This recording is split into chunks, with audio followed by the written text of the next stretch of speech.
You could live an extra 10 years, but you're still going to live it in poverty.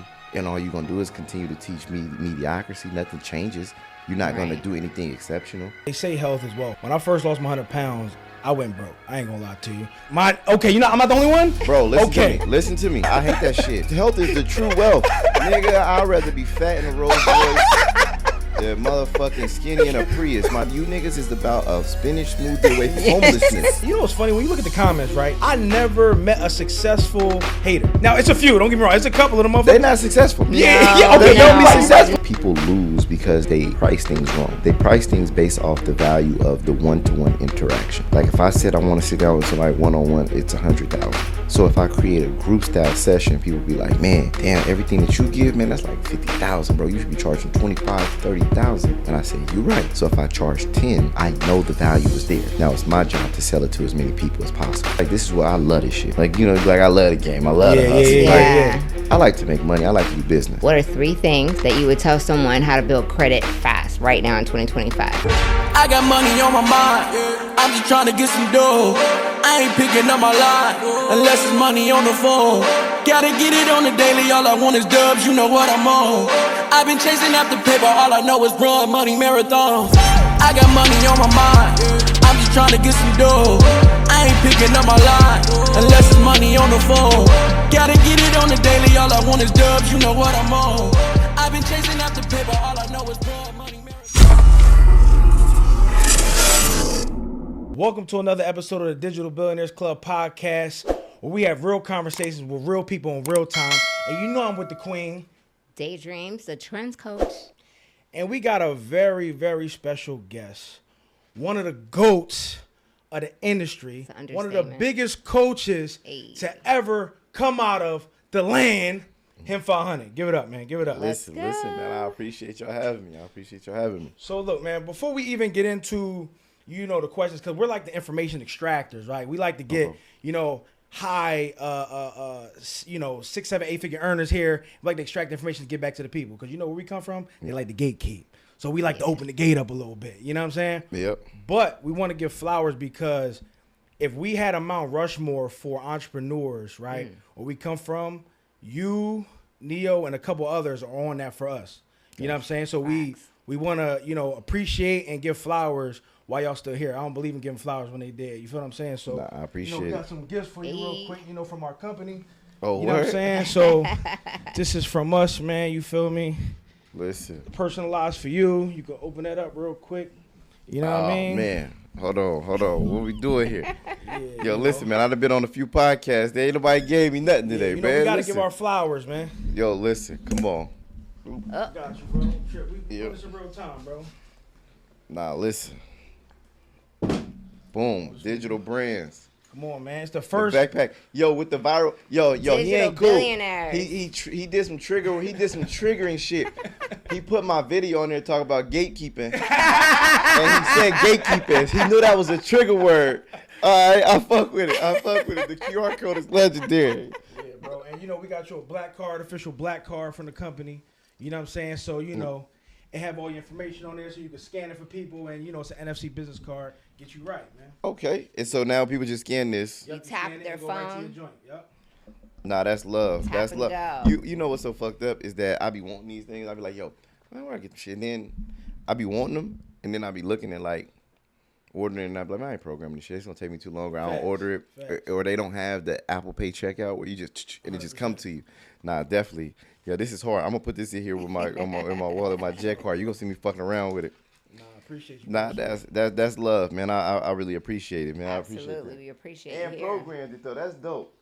For sure. That's fire. So look, man. So let's get into it. So before we get into the information, I have to talk about the weight loss transformation, right? Okay. Because you came here as Him500, but you looking like Him250 right now. You feel me? Matter of fact, he just looking like him. You know what I'm saying? It's just him. The 500 Nah, but you know, I really respect it because as a person who is losing weight right now, you know, I had lost 100 pounds 2 years ago. I gained some of it back. Now I'm on that journey again. But to look at your journey and see the completion and the forward of the journey, you know, talk to me a little bit about that. Like, where did the journey start? Like, yo, I gotta fix this. I was gonna die. You know, you start sleeping with a CPAP. And you look at your kids, that shit different. You know what I mean? It's just like you're not gonna be here for forever on this rate. And it's like, and then it's also embarrassing. I ain't never said this, but since y'all did something I never did before, I tell it, right? I never forget going to Dubai, and I had to sleep with a CPAP. And I had to sit, we got the nice suite. I'm like, I had to spend more money because I didn't want nobody to see me, but in order for me to get a decent night's sleep, I had to sleep with a CPAP. I'm on a motherfucking plane ride, sleeping with a CPAP. Man, I'm like, nah, this crazy. I'm Really? Cool. I said, yeah, I'm cool. And I didn't know they had like little mobile ones and shit like that you could have. So I took the one from the crib. You had the big industry joint? The joint you got at the plant? Like, oh, come on, bro. On the plane. Yo, on the plane. On the plane. Yo, listen. I said, yeah, don't worry about it. This shit got to change. So what was the first start? Like, what was the deciding factor? Not even the deciding factor, but like, what was the first move? Like, did you say I'm going straight to the gym? Did you? Nah, bro, I got gastric. Okay. So I got gastric. I got surgery. My one crazy thing is my sister went and did it. And one of my other friends, my wife's best friends, went and did it. And I watched. And I'm like, okay, I'm in the gym. I'm trying shit, but this shit ain't shaking. Mm-hmm. I'm looking. I'm like, yo, what's gonna happen to them? So was you scared? Like, was you? No, watching them. Shit, I watched and studied them. Okay. Shit. Okay. Y'all okay over there? Like, Yeah. A year go past, 2 years go past, okay. But and then I took that move. Okay. Because the misconception is like some people actually have the surgery done, but then they go back. So how have you been able to maintain it? At least I don't know how long ago you did it. It's been over 3 years now, and okay, congrats. It's realistically what happened is that you start to learn your body, but along the journey is that I learned so many other things like biohacking and stuff like that because I was scared to go back. And it's like, okay, but then also like, how do I make sure there's no other like reverse fucking effects, like because I can't eat as much and things like that. So it's like I started learning different things about the bodies and peptides and stuff like that. And so now I like biohack and do things like that to even put weight on. Like if I'm raw, like I'm not taking my vitamins, if I'm not really eating everything on point, like not doing peptides and stuff like that, I lose weight. My body now it'll sit me at like 190 pounds. And it's like I was too small. So I had to learn how to gain. Like I had to learn how to put weight on and figure out where I want to sit at, and now train and work out and be in a calorie deficit to maintain the size I want to sit at. So it's like now it's like I almost got to work for the proper size or go down, and it's like I be wearing a 32 jeans. And I said 32. Yeah, I ain't wear 32 since I came out the womb. But bruh. So as far as how you felt, talked about how you feel when you first got gastric, right? Now you was down in weight, but you was kind of like, you wasn't like, yeah, I'm him. No. You mean you was like hella skinny. Yeah. So how do you feel then versus now? Because now you look like you squatting, you bench pressing, all that. Nah, when I was small, bro, I was trying to see where that shit was gonna go. Okay. Right, like you ain't know. You was like, man, listen, I'm not finna to force no weight on this shit. I'll take this. I'm I'm cool. cool. I'll be a frail nigga before I be that one. I'm cool. I'm all right. I'm skinny, like skinny ass nigga. Cool. cool. I ain't fat no more, nigga. Listen, that was it. So I was like, you know what? But I'm like, okay, something got to change. I got to figure out how to put this on. And that was like, I remember, bro. I went from 190. I was at 184. I went up to like 205, and I was like, wrong direction, nigga. Yo, I said, let me see if I could drop it, and it dropped back down to 190. Okay. And I said, okay, about 45 days, 60 days. But doing what though? I stopped taking peptides, doing my NAD, and doing everything that, because like even with testosterone helps for me doing testosterone helps me increase my appetite. And so it's like I'll take testosterone, not like the TRT, all the injections, but it's like I'll take the enhancement pills to help with my testosterone. It increases and gives me an appetite. And Did I'm you like, say NAD? NAD, I do NAD. So I noticed a lot of people have been talking about that. Tell us a little bit more, because we've been hearing about NAD. Like, is that something that you recommend? It just it helps you with like mental clarity. Okay. Just boosting different amino acids and things like that that's in your body. That it gives you a different like level of optimization when you're thinking mental clarity, energy. It just gives you that. And so I started learning about that. The crazy thing is that I did a podcast with me, Wall Street Trapper, and Mike Rashid years ago when I was big, and said I want to lose weight. Okay. He introduced me to NAD. He had an NAD line at the time with pills. Okay. And he introduced it to me. Then I started like learning about the injections. So I do vitamin IVs. And then I started learning like you can microdose to where you do it every day in smaller amounts, and it keeps you optimal. So like they've been running with me, and they see it's like, yo, like I'll wake up and we just go. I mean, you did how many podcasts today?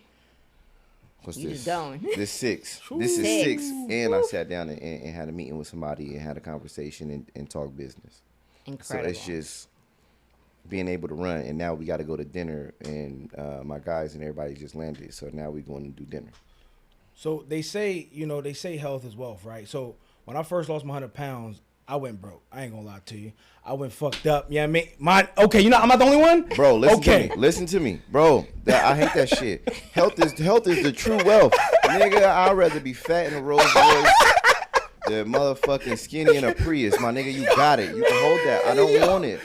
I don't want it, bro. People always say that shit, and I be like, yo, you niggas is about a spinach smoothie away from homelessness. Like you one fucking bunch of kale away from being homeless, bro. That shit is almost over with because it costs you so much to do this, and you spend so much energy on. Bro, listen to me. I had to, but I knew it. I already knew I was sacrificing a year or 2 years to my health when I made that decision. That shit was gonna change because I said mentally, I'm not gonna be able to fight this and work. Trying to maintain this and do all these new regimens and getting used to me. Yeah, it was a lot emotionally, like my hormones and shit. Everything changes. Mind fog, like it's different. I got to the point where I had to find a place. Now I'm getting to a point where I'm going, all right, feet back under me. Yeah, back outside. Now it's like, okay, I know how to maintain and operate. Before I couldn't, it was shit was crazy. And it's like when you start learning about being healthy, that shit is difficult because it's a new way of life. But it has to become a way of life. And it's like, all right, let me figure out everything. See, and I'm like a fucking obsessive like with greatness. So I like when I learn. And it was like, okay, I gotta learn this shit. I thought it was you get the surgery, you kind of can't eat certain things, and you just eat well. Get right back to the bag. And you get regular. But then I started learning, and I said, oh, shit, I'm ignorant. It's a lot I don't know about health. So I started buying things that monitor how much my sleep is because it contributes to it. How much sleep in REM do I get? How much deep sleep do I get? What's my recovery like? Am I working out too hard? How do I operate in a calorie deficit? You should be a calorie deficit. Okay, bitch, what scale? What scale do I need to manage? What app do I need to use? How the fuck do I know? Yeah. So I usually have on my Whoop, right? When it comes to a podcast, I don't want it to fuck up my thing, but I wear Whoop. It tells me how many calories I burn throughout the whole day. How much sleep? Wow. 100%. Oh, we need that. Then I calculate my food. Okay, you want me to sit there and type all this shit in, man? I need to take a picture. So I want to be able to take a picture and calculate how many calories I'm eating. Help me be great. I need to go do blood work and tell me what my levels are. I got a scale at home, the REMFO scale. It tells me my weight, my body mass, everything. If I gain weight, it tells me what I gain. Did I gain muscle mass or did I gain fat? Did I gain water weight? Let me know. I don't want to be like, I want to know what's contributing to what. Exactly. I can go 2 weeks with eating this. And when I go 2 weeks eating this and this deficit, I'm gaining muscle mass and I'm losing weight. Or you're gaining fat. Yeah. And you're still dropping weight, but you're gaining more body fat. Right. I want to be able to track it. And so then I want to be able to look at my blood and see my liver functions and my kidney functions and where am I at internally as well. I'm cold plunging. What is this doing contributing to these factors? Being in the sauna more often. What are these contributing to all of the factors of my health and how I feel? And it's telling me how I sleep. All the while you're running a business.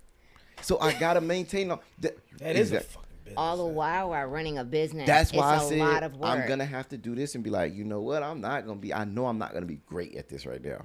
Yeah. But fuck it. I'm about to be great at life. And when I get used to this, I'm back on your ass. But see, this is what I don't like, though. I don't like that the health motherfuckers on IG and all that, they don't explain that. They don't explain to be high level, you really have to invest time, money, and energy into losing weight and getting in shape, and then you get the bag later. Like when they say health is wealth, they mean after a bunch of time.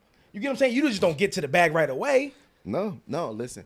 I think what they mean when they say health is wealth, it goes into a state of like the reward from being healthy is longevity and being able to live a longer life, a more enjoyable life, For sure. is the real payoff. Facts. And I get that, but I don't want a six pack I don't want a six pack in living in a 1-bedroom, a fucking studio apartment, and being broke. Yeah. I'm okay, and this is so fucked up. And I'm sitting here talking to you, and people gonna probably say like that's bad advice, and you was fat, you wouldn't sit there when you was. Listen, bro, I told people respectfully. It was like, would you trade it for 10 years of your life or 10 million X, Y, and Z? Would you trade $10 million for 10 years of your life? I said, if I can invest it right, if it will contribute to the betterment of my kids, because who's to say that I'm going to generate 10 million on my own without it just because living an extra 10 years. And that always, my mind is always conflicted with that. Because they will always test me and play with me about the health shit. So I always fuck the health people up. Yeah. Like, fuck y'all. Like, you can live an extra 10 years, but you still going to live it in poverty. Yeah, facts. And all you're going to do is continue to teach me mediocrity. Nothing changes. You're not going to Right. do anything exceptional if you don't figure out how to be great and understand how to grow financially. I learned how to grow financially. I just happen to gain weight. But you haven't. So, bitch, you have a job to figure out just like I do. Yeah. But my job is my reward for learning how to generate wealth and how to generate income is more rewarding than you learning how to generate a six-pack and these good habits. Speak. So Yeah. that's a great segue, because speaking about being great, right? They gonna cook me for that fucking statement. No, but here's Let the thing, them bro. cook. At the end of the day, you know what's funny? When you look at the comments, right? I never met a successful hater. You know what I'm saying? Like, usually the successful one. Now, it's a few. Don't get me wrong. It's a couple of them motherfuckers. They're not successful. Yeah, okay, They don't be no, successful. no. Right? It's The fake motherfuckers successful. don't be Facts, successful. Facts. So we're not really worried about the trolls, because they blowing up the air every night. Air mattress time. You know what I'm saying? So we just gonna ride on by and it's all good. But getting to the segue of, like, let's talk about the credit game, right? Because you got started with the credit game and just, learning how to leverage other people's money, right? So talk to me about how you became Him500. See, there's always a thing where There's levels to where you got. Him500. Yeah. I've always been Him500. Always. Now, how did I develop recession proof? Okay. It's a difference. So I'm gonna answer that. I'm not gonna segue because I know we y'all don't do extra long ass podcasts, so I'm not gonna long when y'all. I talk a lot. But developing recession proof is where I think is what that question is. Got you. Yeah, for sure. So developing recession proof is that I took a loss in business. And then I go and say, okay, well, how do I sustain myself? And opportunities start coming to me. People start telling me like, yo, we got to deal with real estate. We got to deal with this. And it's like, fuck, I don't got the money for all this shit. Nor do I got the money to back myself. I got the hustle to go get it, but I have no security blanket. So I started figuring, oh, wait a minute. This is what credit cards can come in for. And then I seen what all I had to do to maintain and get good credit. And I go, what the fuck is the purpose? Is that worth it, or can I just go hustle and just give some money? Right. And I started figuring, my mindset is always things have to be beneficial 3 ways. So I looked at credit and I really sat down and I analyzed. And I said, okay, if I could get good credit, I save money on interest rates. I get that. How can I make money from it? And how can it save me money? So I learned how to use reward points to start actually saving and cutting down my overhead, my business, my home expenses. Okay, wait a minute, because this is the shit that kills my business. I make money in business, but I gotta spend it for my house expenses. This ain't a business expense. Right. This is fucking at home for me to live and operate. This is my shit. Okay, so now it cuts down my living expenses. That helps. Wait a minute, I can make money off this shit? Okay, now I got 3 benefits. It helps me save money with purchases, APR, interest rates, but boom. Nobody gives a fuck about that. Okay, I can buy a house now. Cool. I still got to spend my money. But now I get a better interest rate. Right. I'm okay with that. But these other 2 make it beneficial. Then I realized that people didn't know how to, when I started doing it and I started figuring out making it beneficial, it did not come from the black community. It came from the Asian community. But they were doing it for free travel. And they were doing things for like traveling and going doing this. And I'm like, I don't give a fuck. That's me. Sign me up for travel. Yeah. But when I'm on a grind, on a come up, I don't give a fuck to go travel. Yeah. I want my business to flourish. I want to have money to be able to invest and put money up and flip and work with. And I want to be able to generate capital. Right. So there are some people that want to do that, right? But the difference between them and you is I feel like you've mastered marketing, right? That's one of your things. Like what I've noticed is as you coming up, because the first time I was introduced to you was on my OG podcast, Gilly and Wallow. Yeah. Right. And when I seen you on there, I'm like, yo, this is the first time I've heard somebody. First of all, this is the first time I saw somebody buy a jet, number one. So I was like, who the fuck? Yo, and you know, I'm from the hood, bro. So when I see a black person buying a jet that's young and, you know, you was big like me. So I'm like, yeah, big nigga getting money. Like, I like, you know what I mean? So I'm like, wait a minute. And I bought it. I was out in Philly. Yeah, so I'm like, you bought a jet. You bought my OGs on the jet. So I'm like, yo, who the fuck is this guy? And then I started tapping in. I'm like, yo, he really mastered marketing. Right. So talk to me about that marketing journey, because I feel like, you know, there's a lot of people that do credit and help people fix credit and all that, but you was able to take it to the next level because I feel like your marketing was different. Mm-hmm. Talk to me about how you got into that. You know, honestly, it's like you have to have a different approach to the same target. We all got the same target of what we want to accomplish, but if everybody's trying to run through one door, I'm not going through that motherfucker. It's like, yo, they say, yo, don't take the elevator during the fire. So everybody gonna be running down the stairs. Man, here, everybody run through the stairs and they give me a t-shirt. And I'm about to tie y'all t-shirts together and hang it down the side of the building and be out. You niggas is all stuck in sardines chest to chest now because I got your shirt going down the goddamn side of the building because I thought differently. We gotta go to get to one place. Yeah, exactly. But how you take it there is on your creativity. And most people won't be innovative. They're going to take the path that's traveled that everybody else traveled because that's what we was trained to do. We've been trained to think how everybody else think. We've been taught to think how everybody else think and follow this path. So as soon as it clicks and says, I don't want to do what y'all do, I want to get to where you trying to get to faster and better and more effectively. I've always been like that my whole life. So who did you look up to, books, mentors that took you that way? When it comes to it, I always reinvent. I look at what people do for strategies. Well, not strategies, but what they do for implementation, what they do for execution, and what gets done and what works. Then I try to figure out, I got it.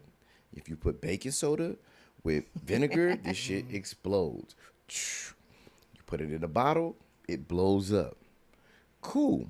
I see that this is the formula. But now when I need to create an explosion, doesn't mean I need to create an explosion in a bottle for that. Now I want to create an explosion. I don't got to create an explosion in a bottle in my home. So most people look at things and be like, oh, like I look at it and be like, nah. I want to bet this nigga that I can empty out a gym. You see what I'm saying? Yeah. We both know that this bottle does this, but you did not think to say, I'll bet you your car. I go in that gym and I walk in and everybody runs out. Fuck out of here. Nobody run out when you come. Oh. Yeah, well, all right, watch it. And you walk in that mother. Yeah. And you cause it. But it's just how I think. So I always think a way to like, yo, let me figure out how to get my way the quickest possible. My mom, I was in school. My mom be like, you know what? You get on my fucking nerves, right? We got in trouble. Dukes? My mom, she like, yo. Dukes are real for that, so you get on my nerves. Bro, listen, we in school, and they called her up there, like, you know, we was in school shooting dice. We got caught shooting dice, and they said, you know what, write a paper. And they said, what? It said, why did God invent library cards? Now, I need y'all to write me, y'all spend the whole day in here and explain to me why God invented library cards. And I said, bet. And I took me the longest fucking nap of the day. They came and said, what you write? But God didn't invent library cards. Man did. Fuck out of here. I'm out. Oh, that's gangster. It's over. God didn't invent them. What you talking about? Y'all didn't say, no, you said, why did God invent library cards? Hella big on the board. Y'all want to be funny? Why God invent library cards? You gonna give me bad. I got you, my boy. It's nothing else. I can't say anything else. There's nothing else to it. God did not make library cards. Man did. She like, okay. She had to let you slide with that one, though. No, she was hot. She was hot? She was hot? She was that was pissed. I can lie. Deep down in her head, she like, that was a good one, so that was a good one. Yeah, she was like, he ain't lying. Yeah, She like, but you always doing shit to like, and I'm like, I answered their question. Right. There was no more. Correct. You want me to elaborate more? It was a closed-ended. It's always is how Can I be honest, bro? That's how you answer controversy. Because when people come at you, that's how you talk to them. That's the funniest. That's how you be. Yo, on the gram, oh, yo. And it's funny because, you know, as you know, I've been in the service-based industry my whole career, right? Done music videos, video production, whatever. And then I got into the coaching space. And, you know, I look up to, you know, you and a couple other people when it comes to coaches. And it's funny how when you face controversy, you don't never back down. Like, you one of them motherfuckers that got something to say. You ain't taking, you ain't ducking no smoke. Yeah. Why is that? I mean, listen, when attention comes, what happens is that people don't realize it's going to come no matter what, right? But how you respond and interact lets people see who you are. And you always have to beat the other motherfucker's character out. You can never let a bitch see you sweat. That's the shit I was raised on. I'm never going to sweat. You are. My shit going to stay cool, calm, and collective. And I'm going to say shit, and I'm going to show shit, do shit, I'm going to insert shit, and nigga, you going to be feeling it. You going to be poking. And everything that I do, you get related to. Somebody want to tell you, this nigga did this. I know, nigga, when I do this event, niggas go like, look what he did. Yeah. He went and did. He was with so-and-so. Yeah. Bitch, you got to live in that shit. Yeah, facts. And then I'm throwing shit. Ha. I'm good. You got to know how to deal with shit because it's going to come. And you realize is that it doesn't matter if you provoke it or not, it's going to come. But how you deal with it is on you. It seems like you master emotional intelligence. 100%. You know what I'm saying? Yeah. Digging into psychology and how people think. Because when you understand how people think, you understand how to respond to certain people. You never get too high on your wins. You never get too down on your lows. You always stay in the median no matter what's going on. You never over celebrate. I bought a jet. You don't see it everywhere. Other people celebrated that. You never get too high on your wins. You never get too down on your lows. When people attack me and say things about me, you don't see me dwell in that and make a whole bunch of content about it. You don't see a bunch of, man, I'm going to get through anything. People's going to say this. Right. You don't see that shit. I'm going to stay exactly in a neutral spot. You'll get some of this and you're going to get some of this. You're going to get some dirty jabs. You're going to get some ups. And when I celebrate and pop my shit, just depend on where you put me in, you know, where I'm at and how I feel. Is that something you got as the younger version of you that you learned that? Where did you learn that from?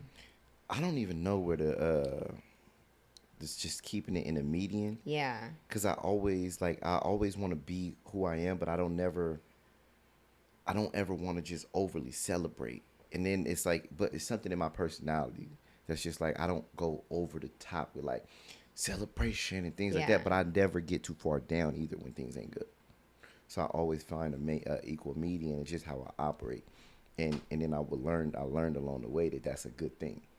And so people be like, man, you're not worried, you don't stress. It's like, nah, if I stress too much, if I'm worried too much about something, I can't think clearly.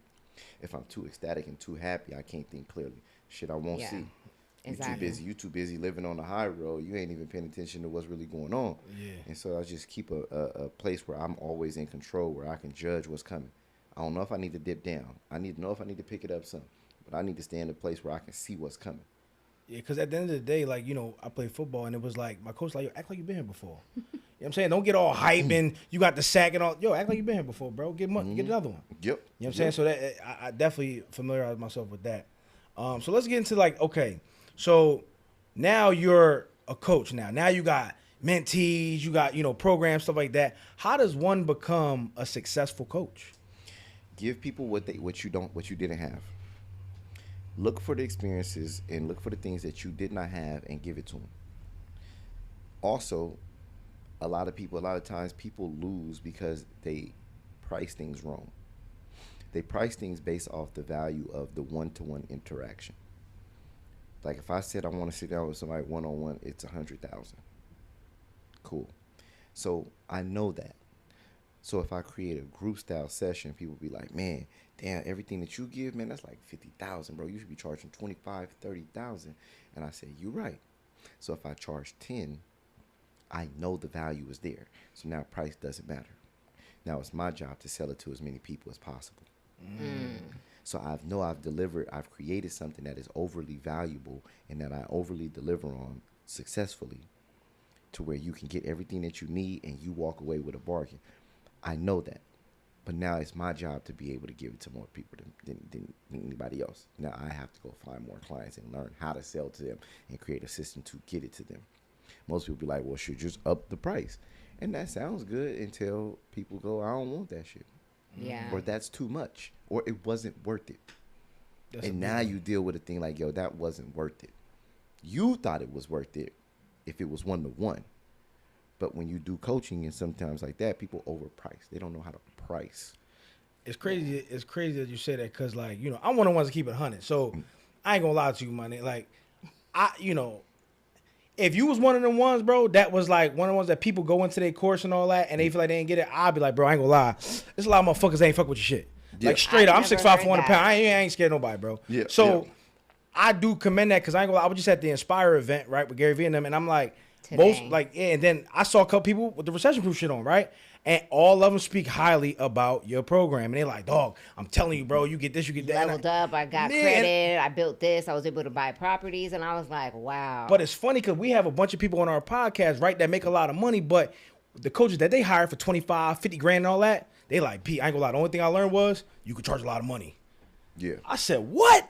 Nigga, I ain't gonna lie, bro. I come from the school of hard knocks, bro. If I pay $50,000 something, bro, I best get my return.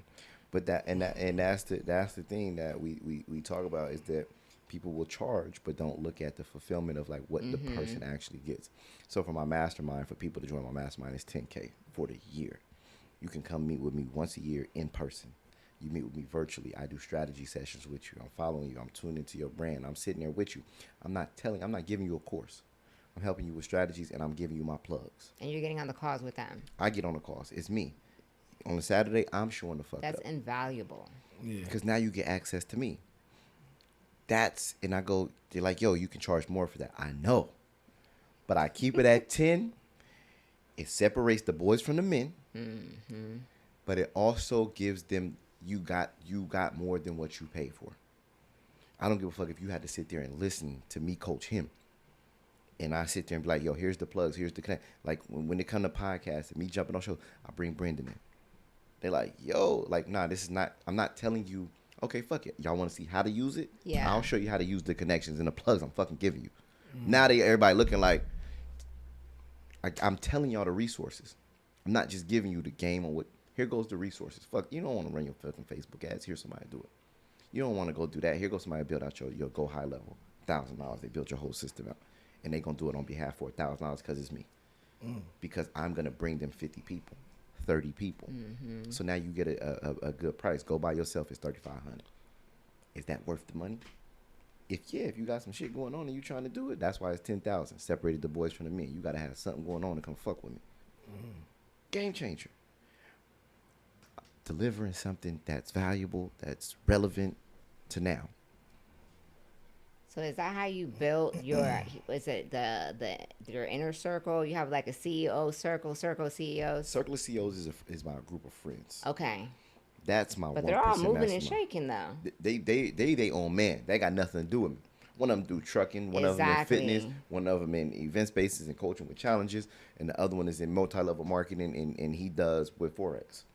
So how do you fact check like the people that come into that circle? No, they can't. This is my friends. This isn't nobody can come into that. Got you. This is my dogs. This is my friends. There's no.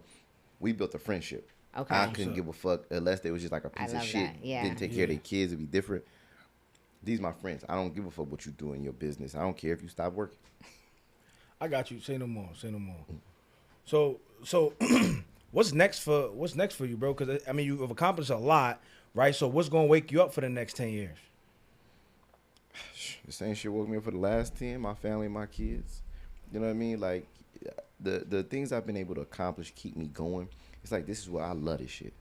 Like, you know, like I love the game. I love the hustle. Yeah. Like, I like to make money. I like to do business. I like to market. I like to be innovative. And so my biggest thing is like, yo, what kind of innovative shit can I do and see it work? Like, try to do some shit. You see it work, you be like, yes. Oh, shoot. I'm on. I don't like doing the regular shit. I don't like doing what other people doing. I'll be like, yo, it got to be innovative. If it's not new and something outside of my body, I was so excited when I started doing webinars because I never wanted to do them and I didn't think about doing them. And when I finally started doing them, I'm like, oh, shit, look at all these people. Like, I remember getting on Instagram Live and it was like, yo, I did webinars for 2-3 years straight. Yeah. I liked it. It was something new. Yeah. It was innovative for me. The people who was trying to sell programs and shit like that wasn't doing them. Right. So it was like, gotcha. Now it's like, okay, everybody does this.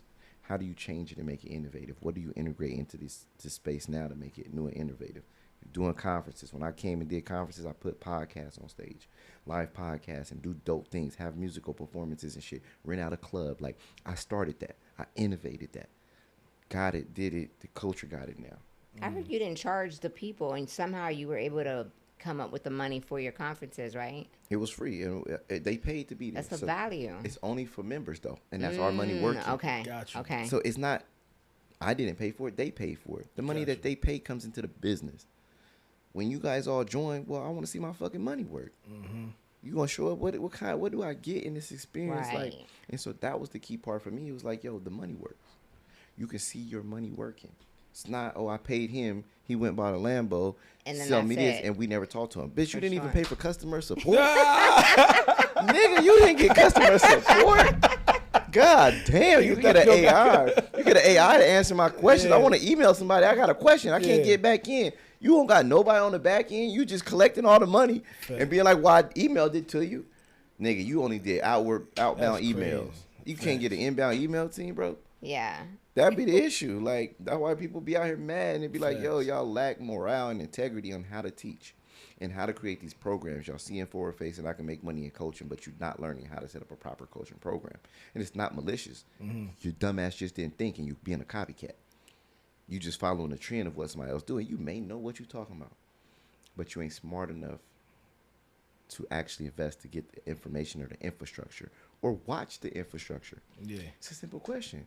Yo, what system y'all put on the back to help your customers once they buy? How do you email them back and know, like, how you get a help desk? And it's just like, nobody asks those questions. It's always frontwards. What's up with marketing? Yeah. What's up with paid ads? How are webinars doing? How's events? Motherfucker, what about HubSpot? What about Call Hub, Once Call? Like, what about the systems on the back end that operate to actually help your customer?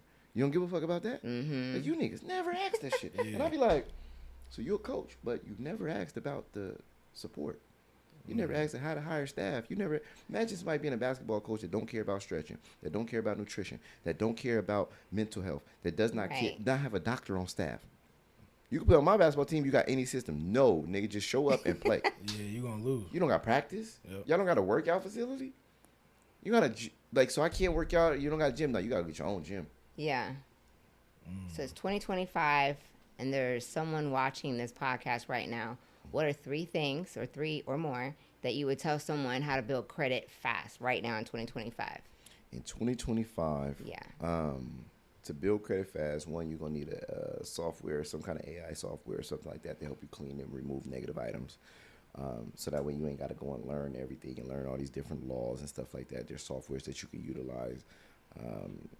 It's a shameless plug. You can do Him500 DIY. Hey, Fact, DIY. Free. Fact. But that you need to understand what credit unions you need to establish relationship with in your section. Establish your relationship with credit unions, get things like secured loans with that credit union, then get your personal credit cards through a credit union. They'll give you a higher limit, and then from there, once you're building credit, then set up and establish your business. Then you go to the fund. Then you go and get business credit after you have high limit or decent limit personal credit cards, to then jump into the business side so you can get larger lines of credit on the business side, and never use your personal credit cards to fund your business. Those are just plants. Those are seeds that you plant to get bigger bags on the business side, and you never really use them. You just use them to look good. Leverage, yeah. So last question real quick. So for building, right, leads is, I feel like, one of the most important things. Now you gave me some game on customer support. I feel like that's something people don't talk about at all in the coaching industry, right? But when it comes to getting leads, what's one of your leading strategies that get you the most leads? Being creative with a lead is like getting people to come and actually opt in, be interested in your service. So the one thing is you have to get people's attention, and then once you get people's attention, understanding how to do like a paid ads campaign, and going like, okay, a paid ads campaign is not create a dope ad and target everybody and just say, hey, look at what I got. It's no. Go get people's attention, make them aware of you, and then you make something dope that's like, hey, look what I got. Cuts the cost down. Meaning I don't have to go pay for everybody to see it. I'm not sending it to cold traffic. It's too broad. I send it to my warm traffic with people who engage with my page and engage with my platform. And so I'll do something. Let's say I do something creative, like, all right, fuck it, give you a strategy like this. I go and I say, I look at your podcast, and I say, if I'm gonna tear your podcast up, I wouldn't even get on it. I say, hey, look, I'll give you $2,500 for 10 ads on your podcast. Can we do that? Would you do it? Yeah. I'm going to put an ad on your podcast when I'm not the guest. I don't want to be the guest. A lot of times people think they're gonna be the guest. Well, congratulations, jackass. You get to get seen once. All right. So, but you can be the guest. But then if I do be the guest, my ad is gonna kind of revert back to, did you watch this episode?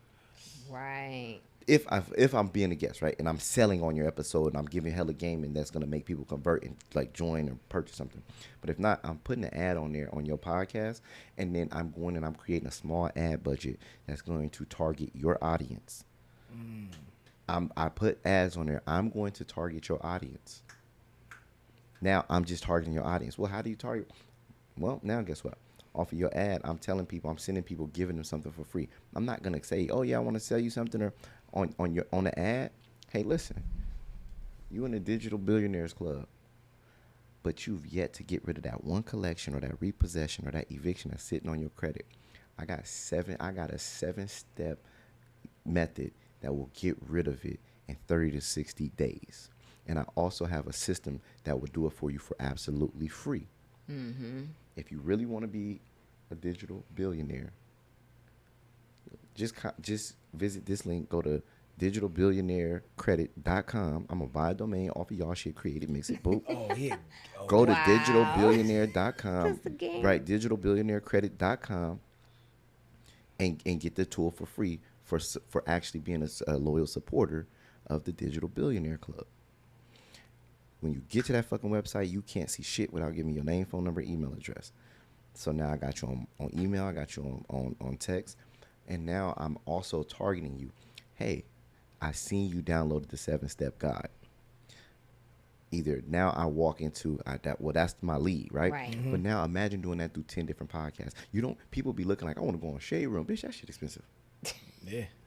Can I give y'all one more hack though? That's just if I'm just doing podcasts because y'all got a podcast. For sure. Because you can do it to other people's podcasts, and you can go and do it and say, "Yo, listen, look at the game I give, the things I teach, the things I uncover, things, Right. 7 things I've learned on my podcast." Imagine that. Yeah. 7 powerful things, and you get them some fucking flame on the ad. Okay. If you never heard of these things, make sure y'all subscribe to Digital Billionaire. Come check our podcast out. What? Like niggas like, yo, I already watch podcasts. Yeah, exactly. I'm on audio and video. It's up, right? But look, I'm gonna tell y'all something. This is for y'all audience. I'm fucking running my mouth now. You want to get leads? There's a thing called clipping where you don't have to pay. See, I would have to pay you $2,500, and now what if you stop doing podcasts? Or what if your YouTube channel disappears and it doesn't work? Well, now I'm shit out of luck because I thought this was evergreen. Wow. Podcasts are evergreen, but if you fucking stop, I'm done. Correct. Well, they have a thing called clipping on a platform called WAP, and what they do is I can say, hey,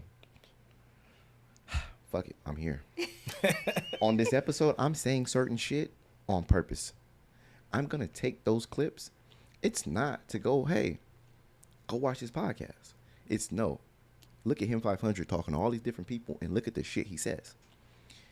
I'm going to take these clips and I put it on WAP and I say, I got a $10,000 budget. I'll give you $100 per 1,000 views, up to $1,000 max. I'm not paying you more than $1,000. So if the video gets 5 million views, it doesn't matter. I'll pay you $100 for every 1,000. So once you get over 10,000 views, that's 10,000. That's a lot of fucking people. That's a lot. I only pay on views. You don't pay if it doesn't work. Now I'm going and dropping content out, and now you see Him500 everywhere. Dropping now. And it's a thing called clipping. Most people, it's Drake just did it with his album, and they did it with Nokia, and so everybody was reacting, and doing things to Nokia because the clippers were getting paid to do content to this song. So now you can go and create. It doesn't matter how many followers you got. You just want to try to get a piece of thing to go viral. If you're a creative and you don't have a product, well, it's cool. I'll just talk about somebody else and react to their content or remix it or use their music or use the audio that they want me to use. And now when that goes viral, I get paid. But when one video goes viral, if I've been clipping for my last 7, 8 posts, when one of them takes off, every post coming after it and the ones before it are gonna go up. Now I'm getting paid. So if you're a creative, I just showed you how you can make an extra $3,000-$5,000 damn near a week if you can get shit to take off and you constantly posting. It's a numbers game at that point. Now you just fucking making content for hella people, and it's just like I don't give a fuck how many followers I got. When it hit the algorithm, it hit. Right. It's all about the views. When it hit, I'm paid. Right. Well, if you want to get your content out there and you want leads, clip the right shit up and give it to these people who trying to make money off of creating dope content, telling people about something. There the fuck you go. Look, real quick, where my listen. All right, listen, listen. This is what you call high level information extraction. Cause I ain't gonna lie, with good conversation, you can extract some shit out of motherfuckers. You know what I'm saying? And I just want to say I appreciate you, bro, for coming to the pod. Me and wifey greatly appreciate the energy, bro. We only talk to big dogs because we fuck with you.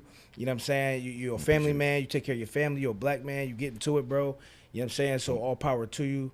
For those of y'all that been living under a rock that might not know where to find you on social media, let them know where to find you at.